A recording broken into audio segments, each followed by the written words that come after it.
Hello, everyone, and welcome to the Disco Pants podcast. We have a new setup, as you can see. Oh, I have a new setup. James is just tagging along for the new setup, but this is a trial run for what the channel will look like going forward. So, James, you can't actually see it, so I'd ask how you see it, but you can't see it. But how's it No, I look? can't. And for everybody watching, Connor's just making it very clear that he is the one paying for the spruced up Oh yeah, video and not 100%. and not me because It's it's all it's for me. his channel, not mine. Yeah. And also, like, I've still not figured it all out yet because, like, I am very much lurking on the left side as I look on the feed. So, yeah, there we are. I'll try and move more central. Anyway, James, we are talking about Eliezer Mayenda, and I sort of wanted to sort of pay tribute to him. He's leaving. He's going to Rennes unless there's a hiccup. That deal is going to happen. And he's a bit of a... He's not a legend. He's not a hero, but he's had heroic moments. What's his legacy? I suppose at Sunderland. Where does he rank? Yeah, I think he leaves as a firm fan favourite. Obviously, 10 goals last season in the Championship, or the season before now, as we speak, sitting in the summer. I thought he was a player that really bought into the club. He obviously had a huge connection with the fan base. He liked to G them up. There was the song. So yeah, very important part of our modern revival story. I think he's a player we'll look back on with a great deal of fondness and affection. Didn't agitate for a move. I think this comes at a time where it's just best for all parties.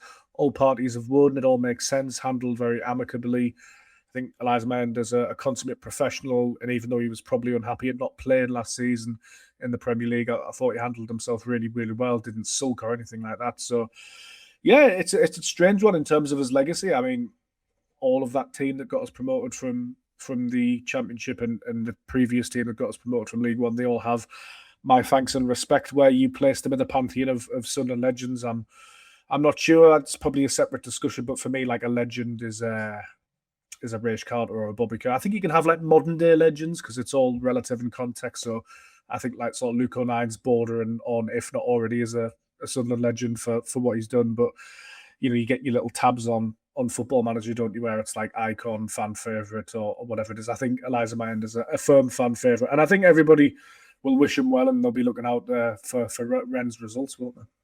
Yeah, I would agree. And interestingly, we play a Rennes, don't we? So we'll actually see Eliezer Mayenda, I would suspect, next month. But I I think that the two moments that he had in the playoffs, he had the goal against Coventry, which set us on our way, and then he obviously scored in the playoff final as well. They were two seismic moments in Sunderland's history, and I think because Watson scored the winner in the playoff final, and because Ballard scored the header in the second leg at the Stadium of Light, I think Mayenda's moments have sort of been lost a little bit in that shuffle, and he scored two goals. We scored 5 goals in the playoffs. He scored two of them. He was Mm. so important in that, and I just think that because everyone thinks about the Ballard moment, and then everyone thinks about Watson, maybe he's lost a little bit in the shuffle. I think it's a lesson to people as well, and it's a lesson to Sunderland supporters because not to go all high and mighty, but I remember he was written off really when his loan to Hibernian didn't work, and then when he started the season under Labrise obviously identified him and really liked him. He hit the ground running, but during that pre-season was a little bit of sort of what are we doing here? Is this good enough? Is this going to be enough? And I remember as well when his form really dipped and he missed a couple of big chances. I think away at Blackburn Rovers on Boxing Day, and he was absolutely slaughtered from some sections of Sunderland fans online. And it was a real battle actually saying, look, come on, this guy's a young player. He's going to be fine. We need to back him and get behind him. And there was real toxicity and there was real nastiness. He didn't help that by Sunderland going to Stoke and losing 1-0 a couple of days later. He missed another chance. And the knives were out for him at one point. They really were out for him. But it is worth remembering that with these young players, they should be backed. And if we earn our reputation as a club that does that, I think that's really important. I mean, as a fan base, we should offer scrutiny as well, but we should also back our football players. And I think we really did that with Mayenda in the end. And we were really well rewarded. And that message as well, I think, applies. You look at Enzo Lefebvre when he stupidly did that Penanka against Brentford earlier on in the season. And my point was, yeah, that was daft and that was stupid, but shall we just back end Zola because he's a really good footballer, and we did, and we were rewarded towards the back end of the season. I would say the same about Habib Diarra, particularly after Aston Villa. I was, first to criticise and say that wasn't good enough, but leave off the toxicity with these players because they're clearly quite talented, and I think it would be easy if there were, I don't know, like Callum McManaman or something like that, or Papi Delaboji, but these players are very different. So, yeah, I think he deserves all the thanks and respect. I do. I see his journey at Sunderland as a lesson, and he deserves massive credit as well, because his start to life at Sunderland, although he was very young, was not a good one, and his loan at Hibs was, in terms of first team involvement, essentially pointless. And he came back, and I mean, what a call from Lebris to identify that Sunderland had this player on the hand. I think my favourite sort of Mayenda moments, other than the playoffs, I remember New Year's Day against Sheffield United, Stadium Light, and Lebris sprung a tactical surprise and went two up front with him and Isidore, and I think they both scored and both assisted each other, and they were just electric on the night. And that was when you sort of thought, like, okay, this team might be able to go for automatic promotion. And I think we sort of started to realise, because we beat such a big rival, that there could be something on here, and Mayenda was a huge part of that. And just a lovely player to watch as well. I think kind of like a really, really nice footballer to watch. Yeah, I think Jack Robinson, who played for Sheffield United that night at centre back, he's still not over that. He had his pants pulled down a few times by the two of them. This season, Mayenda, again, it's easy to forget, but he scored on the opening day against West Ham. He set us on our way. It was a good goal.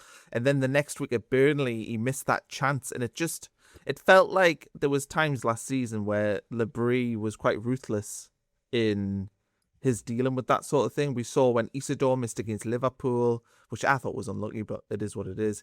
He sort of fell out of favour from there. Diarra, when he missed against Aston Villa, he, I think, wasn't really starting all that much afterwards. His minutes were limited towards the end of the season. And Mayenda, when he missed at Burnley, and he should have scored, it was a good save from Debrava, but he should have scored.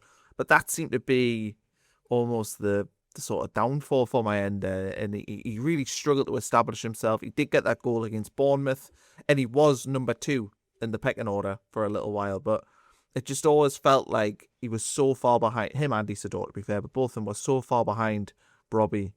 It was always going to be difficult, and once Isidore started establishing himself as the number 2, the clear number 2 striker, it almost felt inevitable that something would have to give. Either Mayenda would have to accept that his position was going to be as a third striker and he's going to have to work really hard to get in, or there was going to have to be some sort of movement. And it looks like they've come to what I think is a pretty sensible decision to move Mayenda on, especially for the transfer fee. I think Sunderland have done exceptionally well to get over £20 million for Mayenda. Yeah, I think just with Mayenda's season last season, I think it just goes to show the margins of the Premier League, and everything's just tightened, hasn't it? In a sense that, yeah, when you're in the Championship and you strike as a Mayenda and Isidore, you can maybe allow him a couple of moments against Stoke and against Blackburn Rovers where he's still learning, and the manager decided to back him on those occasions because the next game is just around the corner, and there's more games in the Championship. There's more room for error, isn't there? The quality is not as high. Whereas in the Premier League, I really feel like you have to grasp the opportunity. And this is what I was saying to Phil on the Sunderland Echoes podcast the other day.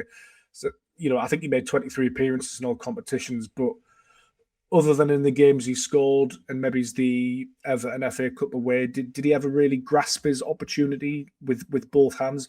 I'm not entirely convinced that he did. Obviously, there's a flip side to that in terms of, was he really afforded a run of games? Probably not. Did he get as many minutes on the pitch that he would have liked? Probably not. He was in and out, but that's just the cold, hard, modern reality of Premier League football, isn't it? And the big elephant in the room is Bromley, who was absolutely superb, who made that shirt his own. He's further on in his career. He's got different attributes. He fits the way Lebris wants to play.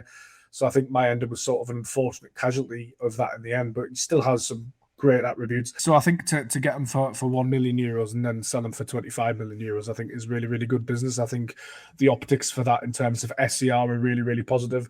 To flip it slightly, you will have to sort of replace him down the line at some point. Will Sunderland go into the season with just 2 strikers, Isidore and Bromley? I'm not entirely sure. What does that look like in terms of his replacement? Will they get somebody who can also operate on the right-hand side, potentially? So there is that side to it. You do have to go and replace Eliezer Mayenda in the market, but in terms of like his book value, there was nothing left on his book. So this is pure account and profit, which is very good. I think his previous team in Spain, Shaw, will be, or was it France? Did he came from? Yeah, France. Sorry, I always get mixed up.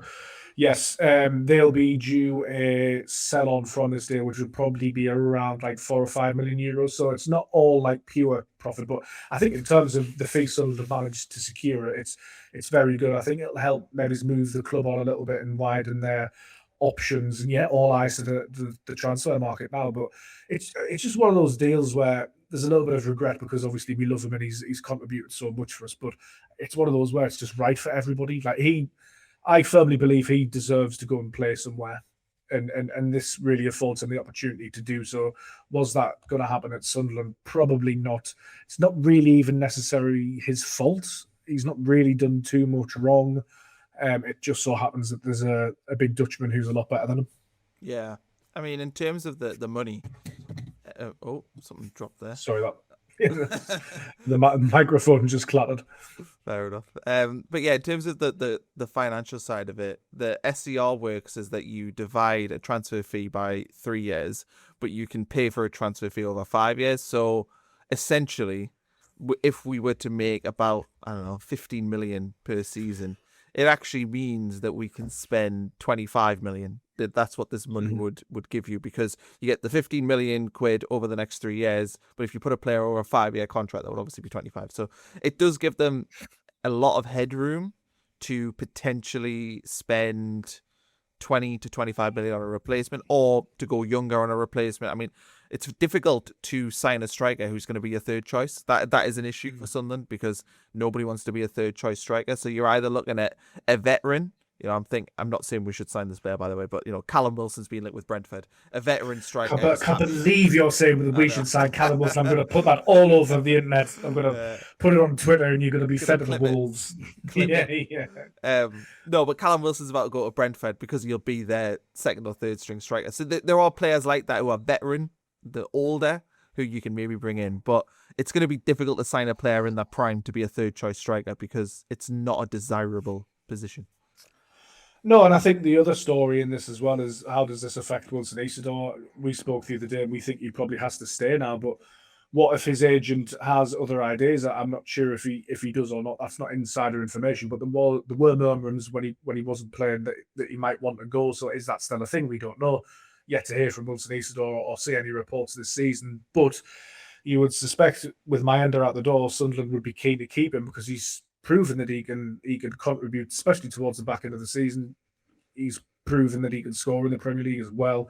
I think it's good to have somebody that offers almost the exact opposite of Bromley, because Wilson Isidore's more sort of floaty, pacey. I think Wilson Isidore's potentially like a cleaner finisher than Bromley. I think, but Bromley works probably a bit harder. He's got the strength, gets into better positions. He's a bit more aggressive with his play.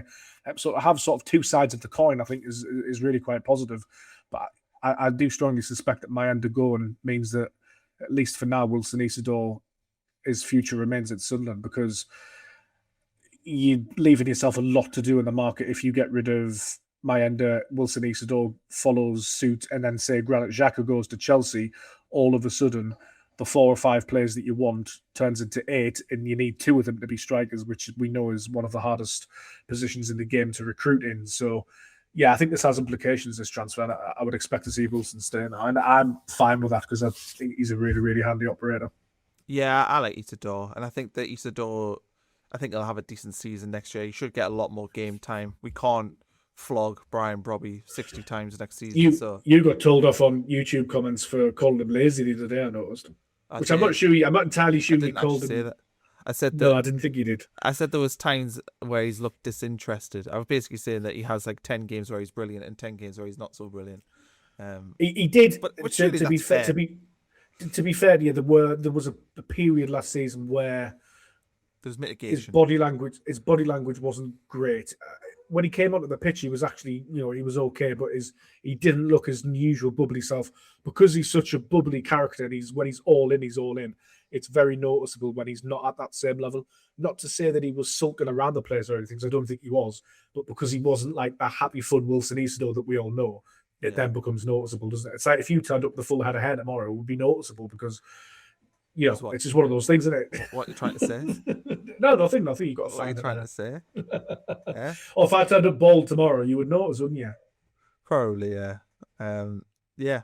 I mean, I wasn't expecting to have to defend my hairline today, although the hairline's gone. There's It's not a not hairline to criticism. defend. I was going to say it's not But criticism. Zinedine Zidane, I'm sporting his look. Yeah, and I do wear a Zinedine Zidane shirt or fives occasionally. So Yeah. And let's just talk about your goalkeeping at 5-a-side the other day. Worst goalkeeper I've ever seen. it was a very mixed bag, to be fair. Stinky is what you were. Because I went in for the first two and basically just shipped a couple so that I could go out, and then I saved. I made two worldy saves during the second stint in goal, but then I let one through my legs one-on-one, didn't I? And looked really stupid at the end. Yeah, you did.